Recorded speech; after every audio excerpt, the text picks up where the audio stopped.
Assalamualaikum warahmatullahi wabarakatuh. Perkenalkan, nama saya Sonia Mufiadi. Saya adalah mahasiswi dari kampus UPI YPTK Padang. Di sini saya akan membuat video tentang cara memahami praktek public relation atau humas, hubungan masyarakat. Nah, di sini saya akan menjelaskan beberapa cara memahami praktek humas. Yang pertama, apa itu humas? Kata teori hubungan masyarakat atau humas atau public relation sering didefinisikan sebagai seni menciptakan pengertian publik yang lebih baik sehingga dapat memperdalam kepercayaan publik terhadap suatu individu atau organisasi. Nah, bisa kita lihat bagaimana cara kita bisa menciptakan pengertian publik di tengah era kebencian atau kegalauan seperti di era yang kita rasakan seperti saat sekarang ini. Yaitu yang pertama, humas itu bukan pengetahuan, humas juga bukan pelajaran, tetapi humas adalah sebuah sikap yang melekat dalam diri sendiri lalu diikuti dengan praktek atau perilaku nyata. Nah, sikap kita seperti apa? Maka itulah praktek yang akan kita lakukan. Next kita akan membahas tentang cara mudah memahami humas. Humas per definisi adalah kinerja ditambah reputasi dan juga promosi. Artinya, humas harus bekerja atas dasar kinerja, prestasi, kerja humas yang telah ditonjolkan. Karena humas bukan soal pesan dalam kata-kata, tapi humas juga bukan kinerja buruk lalu bilang sebagai kinerja bagus ke publik.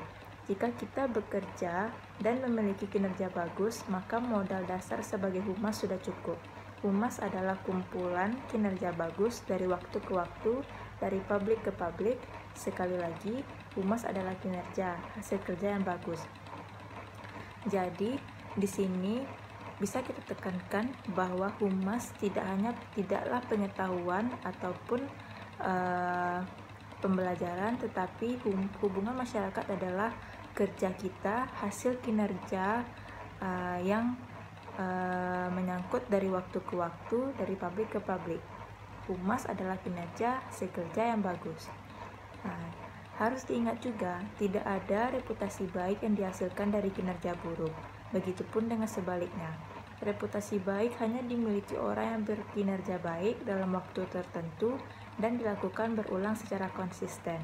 Nah, citra baik hanya lahir dari pemilik reputasi yang baik juga, bukan begitu kan? Reputasi baik pun sama sekali tidak bisa direkayasa oleh siapapun.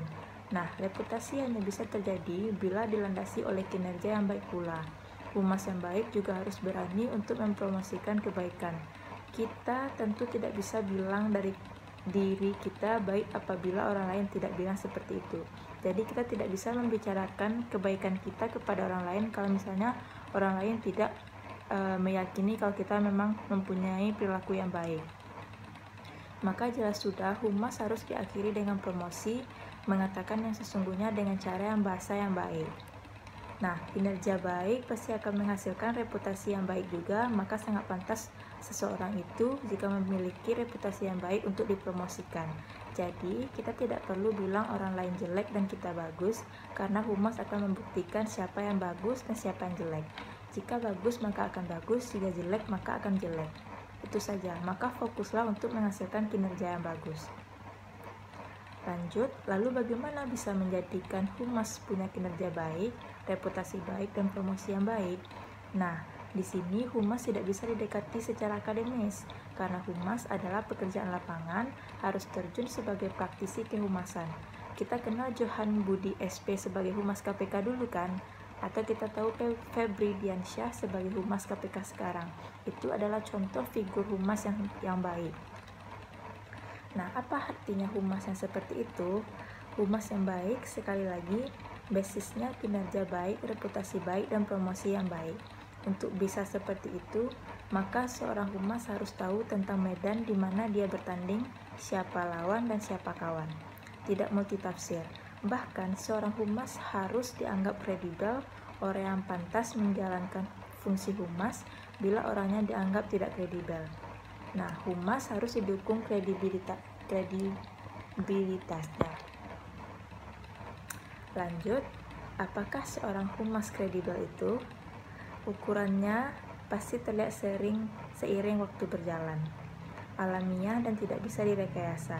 Humas itu harus menguasai masalah, tahu cara menyampaikan pesan, dan orang yang mendengar dapat memahami serta terpengaruh karenanya. Itulah sosok humas yang baik.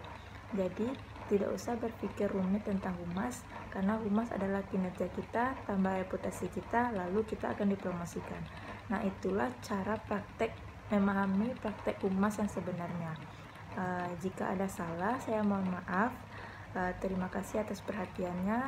Saya ucapkan Assalamualaikum warahmatullahi wabarakatuh.